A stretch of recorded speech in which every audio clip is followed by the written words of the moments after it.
इसलिए कहती हूँ, उठिए, खड़े होइए, जागृत होइए, जातिवाद में उलझकर मत रह जाइए, मत इस भाव में रहिए कि ये छोटा वो बड़ा, मैं ब्राह्मण, ये क्षत्रिय, वैश्य, शूद्र। राष्ट्र को बढ़ाना है, देश को बढ़ाना है, मनुष्य को बढ़ाना है, तो एक हो जाइए, एक हो जाइए धर्म के नाम पर, एक हो जाइए भक्ति के नाम पर, एक हो जाइए। हमारे देश का बहुत बड़ा नुकसान पहले ही किया है 800,000 वर्ष में मुगलों ने और अंग्रेजों ने। अब तुम मुगलों जैसी सोच को फिर से मत पनपाइए, तुम अंग्रेजों जैसी पद्धतियों को फिर मत लाइए। आइए, ये कथा हम सबको जोड़ने का काम करती है। मेरे कृष्ण आए, उन्होंने पूरे भारत को जोड़ा, पूरे राष्ट्र को जोड़ा और जगह जगह धर्म की स्थापना कराइए। हम सबका कर्तव्य है, जहां जहां जो हमारी भूमिका है, हम राष्ट्र के लिए आज मरें ये जरूरी नहीं है, पर राष्ट्र के लिए थोड़ा थोड़ा जिए ये जरूरी है, ये जरूरी है।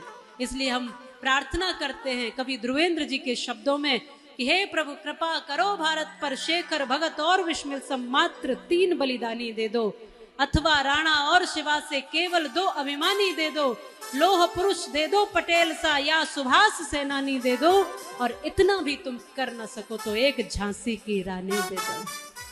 आज हमें बहुत जरूरत है क्रांतिकारियों की, वीरों की, ऐसे लोगों की जो धर्म और राष्ट्र दोनों को एक साथ लेकर के चले।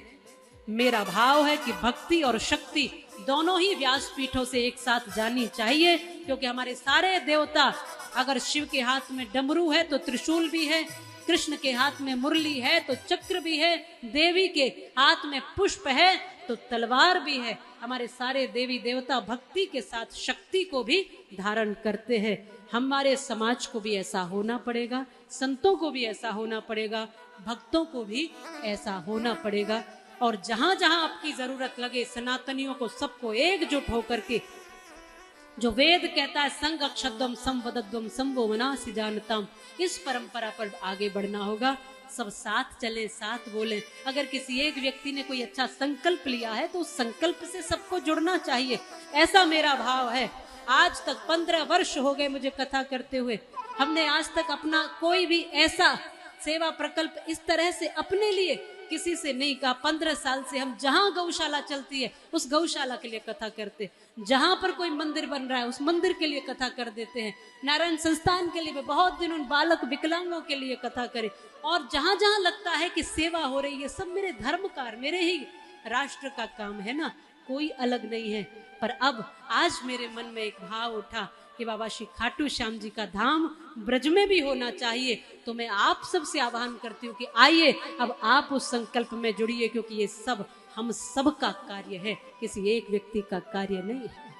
हम कहते तो हैं हम देश भक्त हैं, ईश्वर भक्त हैं, लेकिन जब किसी भक्त को आवश्यकता पड़ती है ना तो खड़े नहीं होते, पीछे मुड़ जाते हैं, हट जाते हैं पीछे, और इसीलिए काम लोगों के अधूरे रह जाते हैं। बहुत लोगों के मन में सेवा भाव है, बहुत लोगों के मन में, लेकिन नहीं कर पाते क्योंकि आप साथ नहीं देते। मैं पूरे समाज से आह्वान करती हूँ, इन व्यासपीठों से ये आह्वान है कि राष्ट्र में हम ज्ञान के लिए, संस्कार के लिए, बच्चों के लिए, शिक्षा के लिए खूब काम करना चाहते हैं। मंदिर बनाकर, आश्रम बनाकर बहुत सारे कार्य करना चाहते हैं, पर आप जैसे जैसे जितना जितना साथ दोगे, हम कथा करने के लिए पूरी दुनिया में जाते हैं, यही हमारी सेवा है, रात और दिन भागते हैं, यही हमारी सेवा है। पर उसके साथ अगर सेवा कोई जोड़नी है तो पूरे समाज को जुड़ना होगा, सबको खड़ा होना होगा, एक साथ आना होगा, तब हमारे हाथ मजबूत होंगे। तो मैं चाहती हूँ इन 2 हाथों से कुछ नहीं होगा जी, इन 2 हाथों के साथ साथ आपके हजारों लाखों हाथ जुड़ेंगे, तब जाके धर्म के काम संभव हो सकेंगे। मेरा ऐसा भाव है। हमारे श्री द्वारिकाधीश अब द्वारिका में निवास कर रहे हैं, सबको आनंद दे रहे हैं, सबको प्रसन्नता दे रहे हैं, सब ब्रजवासी धन्य हो रहे हैं। मैया देवकी, वसुदेव सब कृतज्ञ, अपने पुत्र की ऐसी तरक्की देख करके, अपने पुत्र की ऐसी ऊंचाई देख करके मैया देवकी और वसुदेव फूले नहीं समाते। पूरी दुनिया में उनका नाम वो द्वारिकाधीश कहे जाते हैं।